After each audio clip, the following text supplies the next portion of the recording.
శ్రీమాత్రే నమః. అందరికి నమస్కారం అండి. ఈరోజు మనము మీనరాశి వారి యొక్క జాతక ఫలితాల గురించి తెలుసుకోబోతున్నాము. మీనరాశి వారికి జూన్ 12 అనగా గురువారం నాడు వీరి యొక్క జాతక ఫలితాల గురించి తెలుసుకోబోతున్నాం. అయితే మీనరాశి వారు ఎవరైతే ఇప్పుడే కొత్తగా మన ఛానల్ చూస్తున్నారో దయచేసి ఛానల్ సబ్స్క్రైబ్ చేసుకొని వీడియోకి లైక్ చేసి సపోర్ట్ చేయడం మాత్రం మర్చిపోకండి. అలాగే ఈ యొక్క వీడియోను స్క్రిప్ట్ చేయకుండా చివరి చూసినట్లయితే మీకైతే పూర్తిగా అర్థమవుతుంది. రేపటి రోజున మీ యొక్క రాశి ఫలితాల ప్రకారము మీరు 2 తప్పులు అస్సలు చేయకూడదు. మరి ఆ తప్పులు చేయటం వల్ల మీకు ఎలాంటి సమస్యలు రాబోతున్నాయో తెలుసుకుందాం. తెలుసుకోబోయే ముందుగా ప్రతి ఒక్కరికి కూడా ఏదో సమస్య ఉంటూనే ఉంటుందండి. సమస్య లేని వారంటే ఎవరుండరు కదా. అంటే ప్రేమ, పెళ్లి, ఉద్యోగం, వ్యాపారము, ప్రేమించి మోసపోవటము, నాగదోషము, సంతానం లేకపోవటము, భార్యాభర్తల మధ్య గొడవలు, ధనం నిలకలు లేకపోవటము, రాజకీయము, మీ మీద చెడు ప్రయోగాలు చేయటము, ఇలా ప్రతి ఒక్కరికి కూడా ఏదో సమస్య ఉంటూనే ఉంటుంది. అయితే ఎక్కడెక్కడికో వెళ్ళి జ్యోతిషం చెప్పించుకొని నిరాశ చెంది ఉంటే ఒక్కసారి మన గురువు గారిని కాంటాక్ట్ అవ్వండి. మన గురువు గారి పేరు వచ్చి భవానీ రాజు గారు అండి. మీరు సంప్రదించిన ఫోన్ నెంబర్ 9989919618. ఫోన్ ద్వారా జ్యోతిష్యం చెప్పబడును. స్త్రీ పురుషులకు ఎటువంటి సమస్యలున్నా నమ్మకంతో ఫోన్ చేసి చూడండి. 100% గంటలో పరిష్కారం చూపిస్తారు. చాలా నమ్మకమైన గురువుగారండి. ఒకసారి ప్రయత్నించి చూడండి.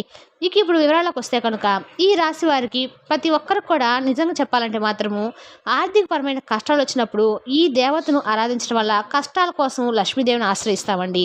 శుక్రవారం రోజు విశేషమైన పూజలు నిర్వహిస్తూ ఉంటాము. అయితే అమ్మవారి కరుణా కటాక్షాలు కలిగితే పేదవాడిని కూడా కోటీశ్వరుని చేస్తుంది. మరి అమ్మ చల్లని చూపడితే కనుక కోటీశ్వరులు అవ్వడానికి ఎక్కువ సమయం కూడా పట్టదు. అది అలాంటిది ఈ సమయము ఈ రాశి వారికి అతి సామాన్యమైన స్థితిలో ఉన్నవారు కూడా అమ్మవారి యొక్క కరుణా కటాక్షాలతో కోటీశ్వరులు కాబోతున్నారని చెప్పుకోవచ్చు. అయితే ఈ సమయంలో మీరు ఈ చిన్న తప్పు చేస్తే కనుక అమ్మవారి యొక్క ఆగ్రహానికి మాత్రం గురి కావాల్సి ఉంటుంది. అలాగే మీకు పమ్ముకొని రోడ్డు మీద వచ్చే పరిస్థితి కూడా ఏర్పడుతుంది. అయితే ఈ మీనరాశి వారు చేయకూడని తప్పులేమిటి అనే పూర్తి వివరాలు తెలుసుకుందాం. అయితే మీలో ఎవరైనా మన ఛానల్ కొత్తగా చూసినట్టయితే లైక్ చేసి సబ్స్క్రైబ్ చేసుకోవడం మాత్రం మర్చిపోకండి. మరి మానవతా స్వభావంతో ప్రతి ఒక్కరు కూడా ఉంటారండి. ఈ రాశి వారు ప్రతిఫలంగా ఏమీ ఆశించకుండా ఎదుటి వారి కష్టాన్ని చూసి వారికి సహాయం చేసే గుణాన్ని కలిగి ఉంటారు. ఈ గుణం కారణంగా వీరు 10 మందిలోనూ ప్రత్యేకంగా కనిపిస్తూ ఉంటారు. ఈ రాశి వారికి ఏదైనా సరే పని చెప్పినట్లయితే ఆ పనిని పరిశీలించి మంచి చెడు బేరే చేసుకొని ఒక నిర్ణయానికి వచ్చి ఆ పనిని అప్పుడు మొదలు పెడతారనమాట. ఎంతో ప్రణాళికాబద్ధంగా పనిచేసే ఈ రాశివారు అందరి సలహాలు తీసుకుంటూ ఉంటారు. కానీ వారికి నచ్చిన విధంగానే పనులు చేసుకుంటూ పోతారు. అంటే ఏ విషయాన్నైనా సరే లోతుగా పరిశీలించి ఒక అంచనానికి వచ్చిన తర్వాత తమకు నచ్చిన విధంగా చేస్తారు. ఏదైనా అంశం మీద కానీ లేదా వ్యక్తి మీద కానీ దాని గురించి లోతుగా పరిశీలించి విశ్లేషించిన తర్వాత మాత్రమే ఏదైనా సరే ఒక నిర్ణయానికి వస్తారు. ఇక వీరి సహాయాన్ని పొంది ఎవరైతే ఉన్నత స్థానానికి ఎదుగుతారో వారు తిరిగి వీరిని విమర్శించడం జరుగుతుంది. వారి నుంచి ఎటువంటి సహాయం అందకపోవడం వలన వీరు మానసికంగా కృంగిపోతూ ఉంటారు. ఈ రాశి వారికి దాన ధర్మాలు చేయటము, కష్టాల్లో ఉన్న వారిని ఆదుకోవటం కూడా వీరు అనుకున్న వారిని ఉన్నత స్థానంలో నిలబెట్టడము, తాము తప్పు చేసినా సర్దుకుపోవడము అనేటువంటి గుణాన్ని కలిగి ఉంటారు ఈ మీనరాశి వారు. అయితే ఈ రాశి వారు ఎంత కష్టపడినా కూడా ఆ కష్టానికి తగినటువంటి ప్రతిఫలం అనేది లభించదు. అయితే ఉన్నత స్థానంలో ఉన్నవారు కూడా ఒక స్థాయికి చేరుకున్నాక వీరికి సహాయం చేయరు అనేప్పటికీ వీరు ధనం గురించి తాపత్రయపడకుండా సమాజంలో నాకు మంచి పేరు, గుర్తింపు రావాలని కోరుకుంటూ ఉంటారు. ఎక్కువగా తమకు అప్పగించినటువంటి పని ప్రతి ఉద్యోగ పరిస్థితులను కూడా వీళ్ళు విద్యాపరంగా కానీ, ఉద్యోగపరంగా కానీ, వ్యాపార పరంగా కానీ తమకు అప్పగించిన పనిని తమకున్నటువంటి పూర్తి స్థాయిలో తమకున్నటువంటి పూర్తి శక్తివంతులతో ఉపయోగించి తెలివితేటలతో పూర్తి చేయడానికి ఆ పనినైతే సాయి శక్తులు కూడా ప్రయత్నిస్తూ ఉంటారు. ఈ మీన రాశి వారు అందుకోసము ఆహారము, నిద్ర కూడా వదులుకుంటారు.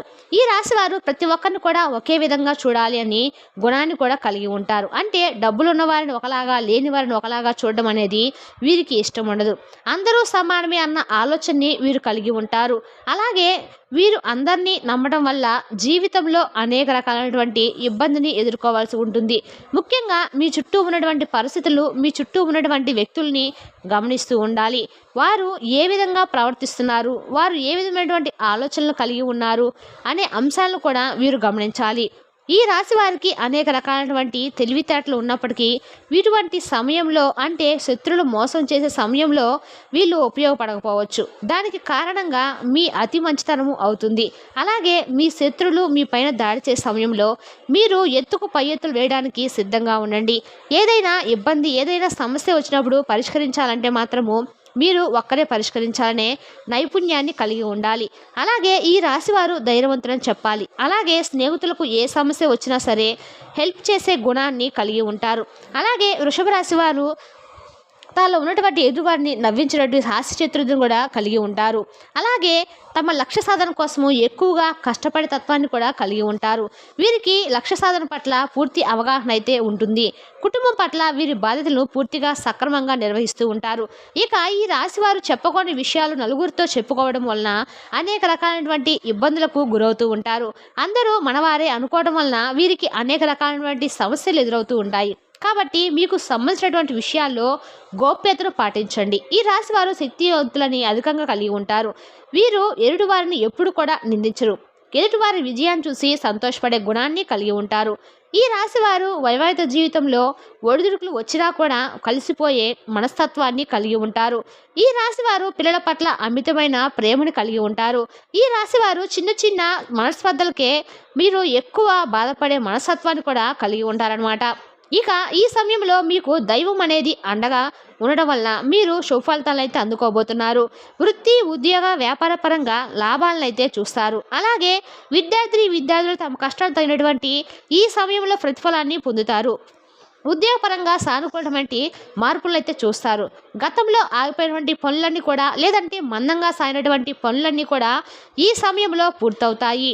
అయితే ఈ సమయంలో మీరు ముఖ్యంగా గుర్తుపెట్టుకోవాల్సింది ఏంటంటే మీ లక్ష్మీదేవి యొక్క అనుగ్రహంతో మీకు అధికంగా డబ్బు అనేది వస్తుంది. అయితే డబ్బు వచ్చింది కదా అని ప్రతి ఒక్కరిని నిందించడం కానీ ఎదుటివారిని చిన్న చూపు చూడడం అనేటువంటి విషయాలు చేయకూడదు. అలాగే డబ్బును కూడా విచ్చలవిడిగా ఖర్చు పెట్టకండి.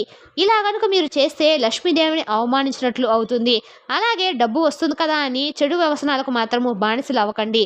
జూదము, తాగుడు, చెడు వ్యసనాలు అయితే మంచివి కావాలని తెలుసుకోండి. ఈ జూదము, చెడు వ్యసనాలు బానిస పడడం వల్ల మీరు చాలా రకాల ఇబ్బందులు అయితే లక్ష్మీదేవి యొక్క ఆగ్రహానికి అయితే గురవుతా తప్పదు. మరి మిమ్మల్ని మళ్ళీ తాగుడు వ్యసనానికి ఇలాంటివన్నీ కూడా మిమ్మల్ని మళ్ళీ పేదవారిని చేసే అవకాశాలు కూడా ఉంటాయి. ఈ విషయాలు ముఖ్యంగా ఈ రాశి వారు ముఖ్యంగా గుర్తుపెట్టుకోవాల్సి ఉంటుంది. ఇక ముఖ్యమైనటువంటి అంశాల్లో మీరు కనుక జాగ్రత్తగా వ్యవహరించకపోతే మీకున్నంత డబ్బు కూడా ఊడ్చుకుపోయి మళ్ళీ మీరు రోడ్డు మీదకి వచ్చే అవకాశాలు అయితే కనిపిస్తున్నాయి. అందుకోసం మీరు చాలా జాగ్రత్తగా డబ్బుని అవసరమైన చోటనే వాడుకొని విచ్చలవిడిగా డబ్బు ఖర్చు చేయకుండా ఉంటే మాత్రము ఆర్థికంగా మంచి స్థాయికి అయితే చేరుకుంటారు. అలా అయితేనే లక్ష్మీదేవి మిమ్మల్ని అనుగ్రహించి ఎప్పుడు కూడా ఆ సిరులు కురిపించే వరలక్ష్మి రూపంలో మీ వెంటనే ఉంటుంది. ముఖ్యంగా మీరు డబ్బులకు విలువిస్తేనే డబ్బులు కూడా అంటే లక్ష్మీదేవి కూడా మీకు విలువిస్తుంది. ఇంకా ఈ రాశివారు అనేక రంగాల్లో సత్ఫలితాలను అయితే పొందుకోవడానికి అలాగే జాతకరీత్యా కలిగినటువంటి దోషాలన్నీ కూడా తొలగిపోవడానికి ఈ సమయంలో మీరు ఎక్కువ చేసుకోవాల్సినటువంటి దేవతారాధన పాటించవలసిన పరిహారాల గురించి తెలుసుకుందాము.